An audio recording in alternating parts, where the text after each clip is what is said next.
Salut, je suis Nicole Pochot, présentatrice de votre magazine Tac au Tac. Tac au Tac est une émission sociopolitique et culturelle qui passe en revue l'actualité de l'heure. Elle dit tout sur tout, reçoit tout le monde et laisse parler son invité librement. Librement, mais tout en respectant la norme. Participer donc Tac au Tac, c'est contribuer au développement du pays. Mais suivre chaque mercredi à 21h30 et en rediffusion vendredi à 8h30 sur Congo Web Télévision. YouTube, La Libre Info et Pochot TV. Abonnez-vous.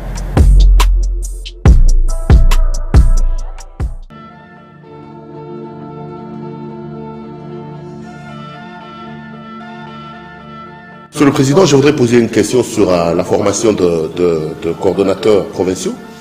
Pourquoi vous décidez de le faire en ce moment alors que vous savez que la situation politique dans le pays, je vais parler même de la situation humanitaire, avec la situation à Goma dans le Nord Kivu, pourquoi avoir choisi ces moments où le pays doit se concentrer sur la situation à Goma pour lancer cette formation? C'est la première question. La deuxième, c'est la grande question d'actualité avec Noël Tiani, qui propose une loi sur la congolité, pourrait être congolais, plutôt candidat président de la République, le Congolais des pères et des mères. On sait que vous-même, si cette loi-là passée, vous serez automatiquement exclu de la course présidentielle. Vous réagissez comment à cette loi? Vous vous sentez visé? Est-ce que c'est une machine politique mise en place contre vous, ou vous vous dites c'est un exercice démocratique? Merci. Merci beaucoup, M. Perrault. C'est Perrault, parce que c'est la première fois que vous m'interviewez d'abord. Et je vous suis, on vous suit comme tous les autres Congolais. Et j'entends beaucoup de bêtises qu'on dit sur vous. De toute façon, le plus important, c'est aller de l'avant. Je crois que ce qui est important pour moi, d'abord, c'est mon parti politique. Hier, je crois que vous étiez là lors de l'impression de la première carte. Elle est là, elle est réelle. Et donc, je crois que nous sommes un parti très organisé. Nous venons de commencer peut-être tard, parce que je devais normalement, si j'avais suivi les conseils, comme je l'ai dit dans mon discours à la formation de coordonnateurs provinciaux, on devait déjà à l'époque créer notre parti politique. Quand on avait démissionné, et à l'époque, quand j'avais démissionné avec les autres, j'avais démissionné en tant que gouverneur de la province. Vous savez, depuis que je suis rentré au pays, ça fait 2 ans. Et depuis l'annonce de la création de notre parti politique avec le feu Pierre Lumbi et à son âme, ça fait plus ou moins aujourd'hui une année. Normalement, la formation de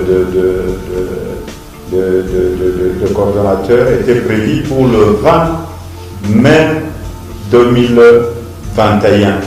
Parce que là, on allait célébrer notre 2e anniversaire. J'avais des choses à faire en Europe, j'étais en Europe. Il y a eu déjà des coordonnateurs provinciaux qui étaient à Lubumbashi depuis le 18. Donc c'est quelque chose qu'on avait planifié. Et quand j'ai terminé ce que je devais faire en Europe, je suis retourné au pays. Et en ce moment-là, on ne savait pas qu'il y aurait le problème à Goma, cette catastrophe naturelle. Ça peut arriver aussi à Lubumbashi, comme j'ai dit ça hier. Et nous avons dit, le plus important, c'est faire une formation. Et je crois que c'est la première fois dans le pays. Il y a de grands professeurs qui sont arrivés et nous allons continuer avec ces formations parce que notre parti, c'est ensemble pour la République. Et pour répondre à votre deuxième question sur la congolité, vous savez, notre parti politique Ensemble pour la République, et je crois que les gens parfois chantent l'hymne national sans comprendre le sens. Il y a des intellectuels qui ne connaissent pas peut-être le contenu de notre hymne national. Nous sommes unis par le sort. Et nous sommes unis aussi dans le fort. Le sort, c'est quoi? C'est la plus grande question. Je laisse à ce soi-disant intellectuel de répondre à cette question. Le fort c'est quoi? Le fort c'est quoi? Ce qui est arrivé à Goma, nous sommes tous concernés en tant que Congolais. Hier, on allait imprimer plus de 20 000 cartes. Je me suis dit, il y a un problème qui est arrivé.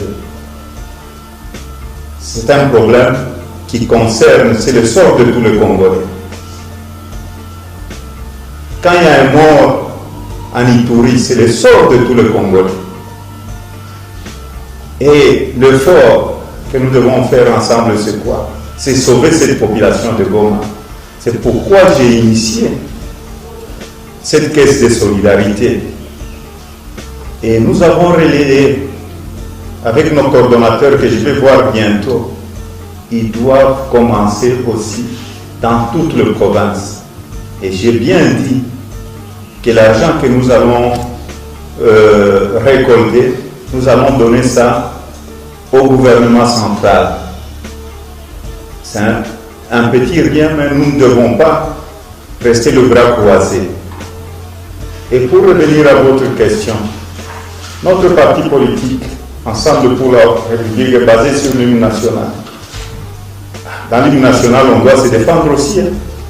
C'est pas parce qu'on ne parle pas. Si c'est nous défendre, nous allons nous défendre. Et je sais me défendre. Je sais me défendre en suivant la constitution de notre pays et aussi en suivant l'hymne national. Je ne peux pas accepter des choses qui vont nous remettre en arrière. Le Congo a tant souffert. Et un bon Congolais aujourd'hui, c'est celui qui va proposer des choses qui vont nous faire avancer. Par exemple, quelqu'un qui vient avec des idées, comment est-ce que nous pouvons relier le Congo? C'est ce que les Congolais cherchent aujourd'hui. Les Congolais ne cherchent pas de division. Nous avons tant souffert. Mais je dis encore une fois, nous n'allons pas accepter de bêtises. Les journalistes Éric Wema. En tout cas, dans les réseaux sociaux, j'ai vu les gens n'ont pas compris votre silence sur les propos négationnistes de Kagame. Vous êtes un acteur et je n'ai jamais, moi aussi, je profite de savoir votre position sur la question de l'Est. Si ensemble aujourd'hui prenez les pouvoirs, comment vous attendez résoudre ce problème? Au-delà du problème des volcans, les Congolais meurent chaque jour. On tue. Comment y mettre fin? Qu'est-ce que Moïse Katumbi? Quelle est la recette de Moïse Katumbi, même comme acteur de l'Union sacrée, pour mettre fin à cette guerre de l'Est? Ça, c'est ma première question. La dernière, excusez-moi de revenir sur la congolité, parce que j'étais à Lubumbashi, on allait vers Kasumbalé, ça quand vous vouliez rentrer dans le pays à l'époque, et on vous avait empêché de retourner dans le pays. Ça se parle tous les jours. Tantôt, Moïse Katumbi n'est pas congolais, zambien, italien. Aujourd'hui, ça revient les mêmes débats. Regardez les Congolais en face. Et les Congolais qui pensent que vous devez être président sont inquiets. Ils pensent même que vous serez exclu. Est-ce que Moïse Katumbi est effectivement congolais? S'il est congolais, pourquoi il y a des doutes sur sa congolité? Merci. Bon, vous savez, Moïse Katumbi n'est pas congolais. Il faut laisser ça aux demandeurs d'emploi. Moïse Katumbi est bel et bien congolais. Je l'ai dit l'autre fois sur France 24, là où je suis né, ma mère, elle est enterrée ici au cimetière de Sapin 2. La petite fille du roi Moussiri, allez voir le nom de ma mère, elle s'appelle Mwenda. Donc laissez les demandeurs d'emploi aller chercher du travail. Et c'est un rêve, il est permis à tout le monde de rêver, c'est de l'utopie. C'est tout à fait normal. Vous savez, moi je ne suis pas quelqu'un qui pleure. Je ne pleure jamais. Jamais. Quand je suis arrivé à la tête de la province du Katanga, les Congolais n'étaient pas respectés par les Zambiens, par tout le pays voisin. Tous les Katangais, quand je parle de Katangais, c'est tous les Congolais vivant au Katanga. Parce qu'à l'époque, j'avais dit, vous savez qui est allé chercher nos frères du Kasaï revenir au Katanga? C'est moi. Et j'ai remis tous leurs biens, parce que moi, ces histoires de tribus n'existent pas. Dites-moi, avant l'époque coloniale, est-ce qu'on avait des provinces? Peter Chan, madame, est-ce qu'on avait nos provinces propres? Nos ancêtres, quand ils vivaient, ils pouvaient se retrouver aujourd'hui à Kindu. Le lendemain, on était presque des nomades. Des nomades. Moi, je dis, avec le voisin, je reviens à votre question, c'est le travail que nous ferons dans notre pays. Quand j'étais gouverneur, on était vilipendés. Vous partez en Zambie, voleur. Les Congolais, quand on voit un Congolais, c'est un manque de respect. Si on voit seulement l'immatriculation avec la plaque congolaise, on vous met de côté. Et j'ai dit, il faut qu'on change les choses. On a commencé à travailler. J'ai arrêté l'exportation de minerais bruts pour créer l'emploi. Toutes ces usines qui sont nées ici, c'est moi, l'auteur de ces usines-là. Mais les Zambiens ont commencé à nous respecter. Dans le temps, c'est les Congolais, c'est le gouverneur congolais qui allait en Zambie pour faire des réunions parce qu'il n'y avait pas de route, ils avaient honte. Mais une année après, les Zambiens venaient ici et on a remis le respect. Il ne faut jamais condamner. Si moi je ne mange pas chez moi à la maison, c'est le journaliste, est-ce que je vais dire que c'est madame Odia qui est la base de ça?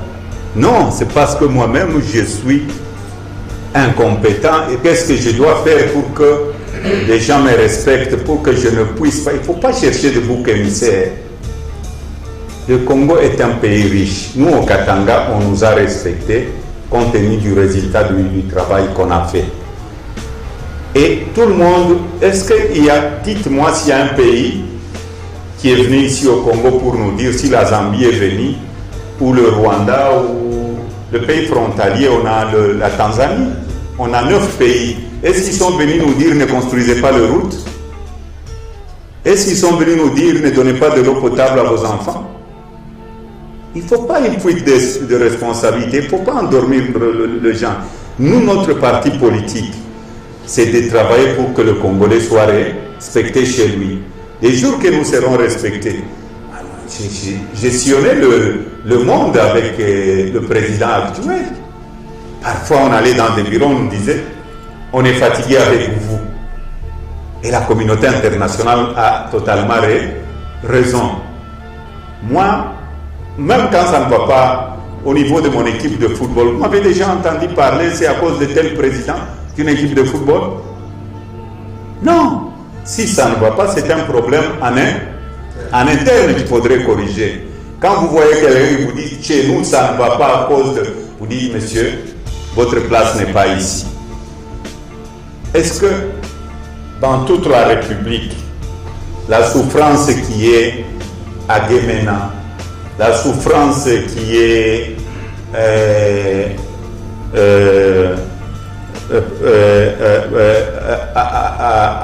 à Kikwit, la souffrance qui est par exemple à Manono ou par exemple à Bagandanjika, cette souffrance-là, qui sont responsables? C'est nous les politiques. C'est nous. Les richesses là que nous avons, qui les gère? C'est nous, n'est-ce pas? C'est nous. Donc pour moi, le plus important, ce n'est pas de pleurer, c'est de se mettre au travail et changer les choses en interne. Vous croyez que le Congo est un pays qui peut... Bon, nous avons besoin de nos partenaires. Le Fonds monétaire international nous propose 1,5 milliard pendant, je crois, 3 ans. C'est un exemple que je vous donne. Est-ce que le Congo a besoin de ça maintenant? Nous pouvons demander plus que ça si nous travaillons. Élisée Odia, journaliste également, vous avez lancé une caisse vous avez initié une caisse de solidarité pour Goma. Ça va prendre combien de temps, comme ça, pour qu'on puisse le poser? Et puis une deuxième question, vous avez organisé une formation de coordonnateurs provinciaux de Ensemble pour la République, un parti qui appartient à l'opposition ou à la majorité, d'autant plus que certains s'obstinent. Certains affirment que Moïse Katumbi s'obstine à demeurer président de la Mouka alors qu'il est dans l'Union sacrée. Merci beaucoup, Madame Odia. D'abord, la semaine prochaine, la semaine qui commence, nous allons déjà envoyer ce que nous sommes en train de récolter, ce qu'on va récolter dans d'autres provinces. Je crois rien qu'hier et aujourd'hui, on est au-delà de 86 000 $. Donc les gens de bonne foi sont là pour aider leurs frères. Donc, comme j'ai dit, on est unis par le sort. Nous sommes tous de Congolais. Et la semaine prochaine, ce que nous allons récolter, on ne va pas attendre à avoir des millions ou quoi. Ce que nous allons récolter, nous allons déjà envoyer ça au gouvernement central. Le secrétaire général de notre parti va aller déposer ça. Et sur la deuxième question, c'est... Ensemble, de quel bord? Voilà, c'est une très bonne question. Vous savez, le Congolais, on n'aime pas lire. Lisez la charte de la Mouka. La Mouka était une plateforme électorale. La Mouka, c'était un lieu de consultation où chacun gardait son autonomie. Et je n'ai pas la charte avec moi ici. Je crois, je suis respectueux de la loi et je vais vous donner une copie peut-être à votre de part de notre charte. Pour le moment, je suis le président de la Mouka. Je suis le président de la Mouka. Si on ne sait pas respecter ça, c'est-à-dire quelque part il y a un problème. De toute façon, quand je termine mon mandat, le prochain, ça sera Jean-Pierre Bemba. Ça doit être automatique. Il n'y a pas de discussion sur ça. Ce n'est pas un parti politique. Et nous sommes aussi dans l'Union sacrée. Dans l'Union sacrée. Quand j'étais président de la Mouka, le président Martin Fayou faisait des communiqués avec son parti politique. Je vois, c'est décidé, si j'ai une bonne mémoire. Est-ce que vous m'aviez déjà entendu un jour dire non, c'est illégal? Non, c'est parce que la Mouka, c'était un cadre de consultation. Et chacun gardait son autonomie. Chacun gardait son autonomie. Et quand nous avons été aux consultations après, mes ministres, parce que nous sommes aujourd'hui au niveau, nous sommes ensemble dans l'Union sacrée, je me ministre. Et les journalistes qui ont été ici avec moi dans le temps, je crois que vous vous rappelez très bien, j'avais dit que je partirais à Kinshasa voir le président de la République pendant la journée et non la nuit. Et non la nuit, je suis un homme de parole, donc je sais ce que je suis en train de faire. Si je suis dans l'Union sacrée, c'est pour l'intérêt de la population congolaise. Nicole Pochot, Congo Web Télévision. Monsieur Katumbi, votre parti Ensemble pour la République est dans une phase d'adhésion de nouveaux membres. Et j'aimerais savoir si vous allez aussi recevoir les membres de votre parti politique. Et la deuxième question, vous préparez la présidentielle de 2023. En même temps, vous êtes membre de l'Union sacrée. Ne serait-il pas judicieux que tous les cadres de l'Union sacrée puissent soutenir la seule candidature de Félix Tshisekedi en 2023? C'est tout, merci. Bon, notre parti est ouvert à tout le monde. Mais chez nous, il y a quand même des choses que nous allons respecter. S'il y a des bandits qui voudront adhérer au niveau de notre parti politique, le secrétaire général est là, le comité exécutif est là, nous allons étudier. Il y a des gens qui pourront nous rejoindre, il y a des gens aussi à qui nous allons refuser de nous rejoindre. C'est Madame Nicole Pochot. Oui. Nous ne sommes pas en 2023.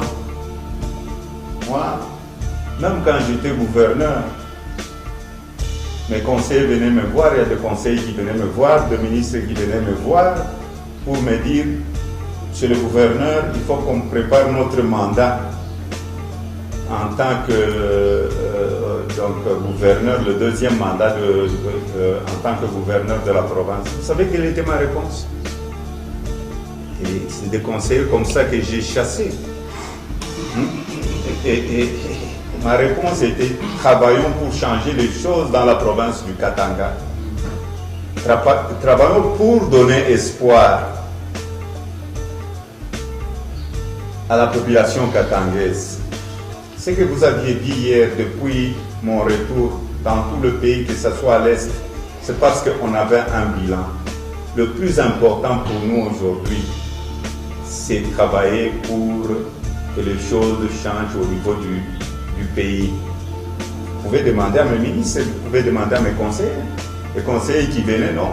Voyons voir 2011, parce que le mandat du gouverneur s'est terminé en 2011. Je n'aimais pas des conseillers comme ça. Pour moi, c'était des bandits. Pour moi, c'était des bandits. Un vrai conseiller, et c'est lui qui pense à ce que son gouverneur pouvait faire pour changer la situation de la population. Donc, pour moi, le plus important, c'est comment sauver la République démocratique du Congo, comment ramener la paix, comment est-ce que les autres voisins pourront nous respecter. On peut nous respecter si nous travaillons pour que la population puisse se retrouver. Voilà, c'est le plus important. 2023, on ne sait pas qu'est-ce qui va arriver. Il y a eu le volcan à Goma. Parmi les gens qui sont morts là, il y a eu peut-être des candidats présidents aussi dans ce volcan-là à Goma. Donc, il ne faut pas que les gens se focalisent sur 2023. Travaillons pour changer les choses d'abord. Peter Tienlivre, régional. Bonjour, Président. 3 petites questions. La première, c'est... Il est certes vrai que vous dites que vous avez de très bonnes relations avec le président Félix Tshisekedi, mais il a peur aux yeux de tout le monde aujourd'hui qu'il y a une véritable fixation sur votre personne, des attaques même dans les médias de ses proches ainsi que des membres de son parti. Lorsque Moïse Katumbi se regarde sur le miroir, Kabila a fait une fixation sur vous, il vous a combattu à fond. Aujourd'hui, les élections approchent, c'est la même attitude qu'on voit, c'est pas Félix, le régime Félix Tshisekedi. Selon vous, pourquoi ça à la personne de Moïse Katumbi? La deuxième question, c'est question de curiosité que le public pose. Vous avez envoyé des gens au gouvernement, mais on n'a pas vu votre première ceinture. Pourquoi? On n'a pas vu des gens qu'on connaît qui sont prêts aujourd'hui. S'il faut claquer la porte au gouvernement, ils le feront. Pourquoi ça? Et la dernière question, j'ai fait un peu l'avocat de tous les confrères. Dans les générales, dans les réseaux sociaux, lorsque Moïse Katumbi invite des journalistes, vous achetez des journalistes, vous corrompez les journalistes. Avant c'était 9 000, là on parle de 10 000 $. Que répond Moïse Katumbi à tous ceux qui se disent, vous êtes en train d'acheter, là nous tous qui sommes là, on est acheté jusqu'au cou. Comment vous réagissez? On dit le chien aboie, la caravane passe. Monsieur Peter, si vous avez une bonne mémoire, je vais commencer par la dernière question. Suivez mes interviews sur CNN. Quand on était ensemble avec le président Félix, BBC, les grandes chaînes, BBC, France 24, RFI, combien j'ai donné à ces journalistes? Donc si c'est mes frères congolais qui se déplacent, là on parle de la corruption. Rappelez-vous très bien, je crois, si j'ai une bonne mémoire, j'étais encore en exil. Il y a des gens, des journalistes qui disaient que j'avais acheté, ou de militants de l'IDPS, que j'avais acheté l'IDPS. Je me rappelle très bien de la question de l'honorable Tamouelizer. Il était, je Je crois à l'époque, il avait interviewé le président Félix Tshisekedi pour dire que j'avais acheté l'IDPS et il y a eu beaucoup de bêtises. Et que j'avais acheté même le 5 sur le pied de Tshisekedi. Laissez ces gens-là parler. Moi, je crois le plus important, il ne faut pas que vous soyez distraits. Faites votre travail. Si le Congo aujourd'hui existe, c'est parce que la première force, c'est le média. Quand je suis interviewé par Alain Foucault, par Boisbouvier, par qui, là, il n'y a pas de corruption. Est-ce que le président Tshisekedi lui-même peut témoigner des mensonges qu'on a dit sur lui, que je l'avais acheté à l'époque? Si on a déjà parlé d'argent un jour, jamais. C'est devenu un fonds de commerce pour les autres, pour chercher un peu de l'argent. Je me dis ça à l'époque quand j'étais gouverneur de la province. Il y a des gens aussi au niveau j'étais dans le PPRD à l'époque, qui disaient à Kabila Moïse a acheté les journalistes, tout ça. C'est un fonds de commerce. Est-ce qu'on a besoin? Moi, vous me parlez de 10 000, j'ai entendu que j'ai envoyé 15 000, 20 000, 30 000 ou 100 000 dollars. Moi, je crois que le plus important, faites votre travail. Tous ces demandeurs d'emploi, tous les gens qui cherchent le trafic d'influence ou qui pourraient être bien vus, je vais dire ça, mais je suis vacciné parce que ma conscience est tranquille. Votre conscience est tranquille. Perrault, ici, il y a des journalistes comme lui, je le vois pour la première fois. Soyons quand même sérieux. Moi, de toutes les façons, comme je vous ai dit au début, les chiens à bois, la caravane passe. Nous devons aller de l'avant. Et le ministre que nous avons envoyé, ce sont des ministres d'ensemble pour le changement. Ce sont nos membres qui sont là-bas. Et j'ai demandé à mes ministres de travailler pour la République. Et surtout, d'aider à changer les choses. Et j'ai confiance à mes ministres. Les ministres qui sont partis là-bas sont des ministres que nous avons proposés. Et compte tenu de nos relations, je vous dis, moi, je n'ai jamais eu de problème avec quelqu'un. À l'époque, quand j'ai démissionné, vous voyez, il y a eu même le complot à Scarbeck. Vous vous rappelez très bien qu'il y a eu un complot à Scarbeck parce que je voulais déstabiliser le pays, que je payais les journalistes au niveau de Kinshasa. On voit la tête de Moïse Katumbi partout. Et pour moi, je suis un chrétien, je prie. Je suis retourné au pays.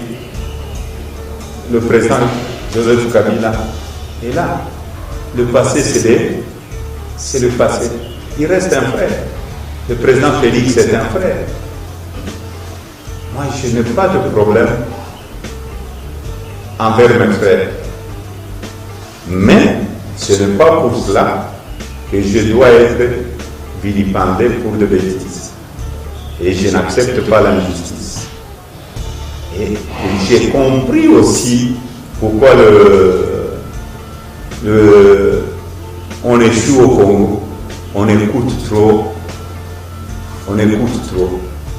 Et les gens que vous écoutez parfois, j'étais gouverneur, c'est pour vous distraire. Moi, j'ai posé la question, il y a mon conseiller spécial qui est là.